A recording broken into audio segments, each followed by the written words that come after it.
જૂનાગઢ જિલ્લાના કેશોદ તાલુકા ખાતે પ્રજાપતિ સમાજ દ્વારા ભારતીય સંસ્કૃતિ ઉજાગર કરવા માટે બાળકોને અવનવા વેશભૂષામાં ગરબીમાં રમવા આહવાન કરવામાં આવ્યું છે.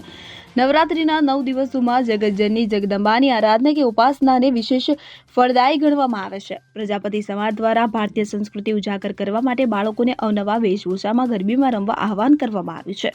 કેશોદ પ્રજાપતિ સમાજ યુવક મંડળ પ્રમુખ કલ્પેશભાઈ ચૌહાણ દ્વારા આહવાન કરવામાં આવ્યું કે આજે રોજ નાના ભૂલકા ભારતીય સંસ્કૃતિને ઉજાગર કરવા નાના બાળકો અલગ અલગ વેશભૂષામાં માતાજીના ગરબે રમવા આવે. એમના આહવાનને પ્રજાપતિ સમાજના લોકોએ સાર્થક કરી બતાવ્યું અને ભારતીય સંસ્કૃતિની મહિમા જળવાઈ રહે તેવા ઉદ્દેશ્યને કલ્પેશ ચૌહાણના વિચારોથી આજે પ્રજાપતિ સમાજ ગૌરવની લાગણી અનુભવે છે. દર વર્ષે આસો માસની સુદ એકમથી શરૂ થઈને 9 દિવસ સુધી ઉજવાતું નવરાત્રી પર્વ એટલે કે શક્તિ ભક્તિ અને ઉપાસનાનો પર્વ.